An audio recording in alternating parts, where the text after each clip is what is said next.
We are live now.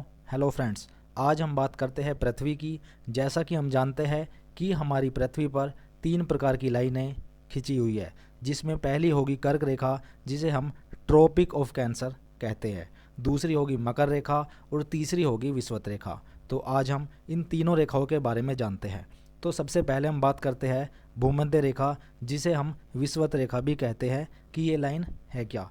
तो सबसे पहले ये समझते हैं कि हमारी पृथ्वी के बिल्कुल बीच से एक रेखा खींची गई, जिसका नाम हुआ भूमध्य रेखा, जिसने पूरी पृथ्वी को दो बराबर भागों में बांट दिया।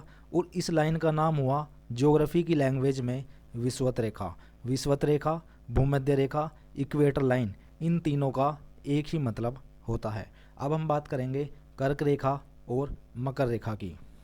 विषुवत रेखा ने पृथ्वी को दो भागों में बांट दिया, उत्तरी गोलार्ध और दक्षिणी गोलार्ध। उत्तरी गोलार्ध में कर्क रेखा स्थित है और दक्षिणी गोलार्ध में मकर रेखा स्थित है। बात करें कर्क रेखा की, कर्क रेखा दो क्षेत्रों का निर्धारण करती है, जिसमें शीतोष्ण कटिबंध क्षेत्र और उष्ण कटिबंध क्षेत्र होंगे। वहीं दक्षिणी गोलार्ध में स्थित मकर रेखा दो क्षेत्रों का निर्धारण करती है, जिसमें शीतोष्ण कटिबंध क्षेत्र और उष्ण कटिबंध क्षेत्र होंगे। अब ये कटिबंध क्षेत्र क्या होते हैं, इनके बारे में जानते हैं।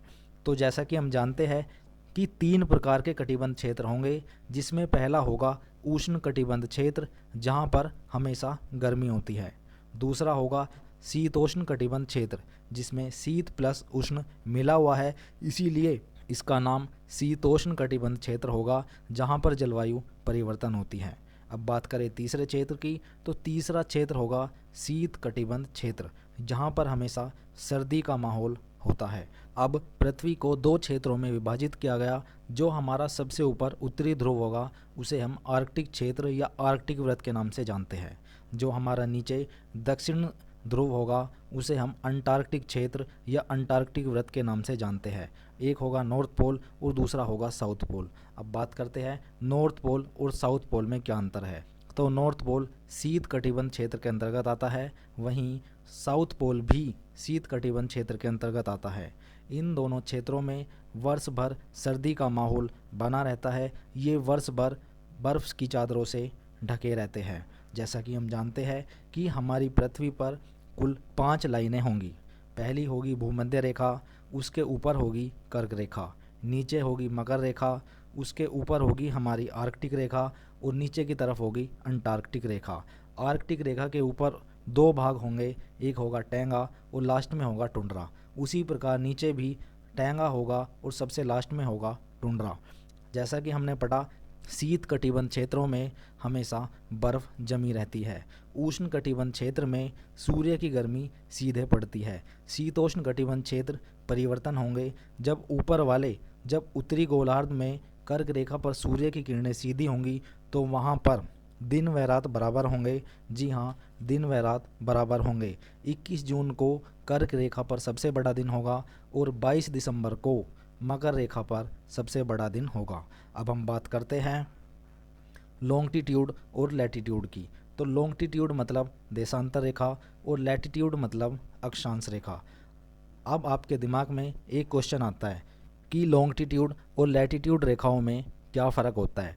तो लॉन्गिट्यूड जो हमारी लाइन होंगी वो होंगी हमारी नॉर्थ से साउथ की तरफ, और जो हमारी लैटिट्यूड लाइंस होंगी वे हमारे ईस्ट टू वेस्ट की तरफ होंगी। अब हम बात करते हैं कि लॉन्गिट्यूड लाइंस की संख्या होगी 360 और लैटिट्यूड लाइंस की संख्या होगी 181।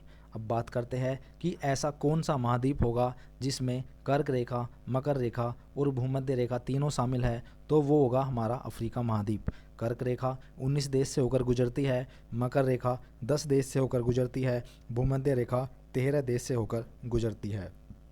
बात करें लॉन्गिट्यूड देशांतर रेखाओं और की अक्षांश रेखाओं की, तो देशांतर रेखाएं जैसा कि हमने पढ़ा कि उत्तर से दक्षिण की तरफ होंगी और अक्षांश रेखाएं पूर्व से पश्चिम की तरफ होंगी। जैसा कि हम जानते हैं कि कर्क रेखा 23.5 डिग्री नॉर्थ और मकर रेखा 66.5 डिग्री साउथ। अब ये डिग्रियां क्या होंगी, तो लॉन्गिट्यूड और लैटिट्यूड ये दोनों लाइंस एक दूसरे को समकोण पर काटती है और एक डिग्री का निर्माण होता है। बात करें लॉन्गिट्यूड की, तो लॉन्गिट्यूड होगा हमारा 0 degree, 15 degree, 30 degree, 45 degree, 60 degree, 90 degree. बात करें लैटिट्यूड की, 0, 10, 20, 30, 40 और 50, ये होगी इनकी अक्षांश की स्थिति।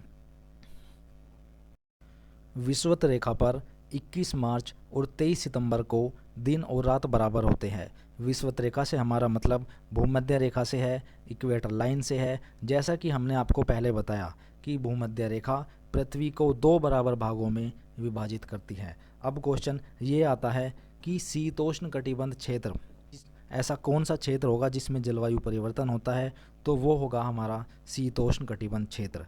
फिर क्वेश्चन आएगा ऐसा कौन सा क्षेत्र होता है जहां वर्ष भर गर्मी पड़ेगी, जहां वर्ष भर गर्मी पड़ती है, तो वो होगा हमारा उष्ण कटिबंध क्षेत्र।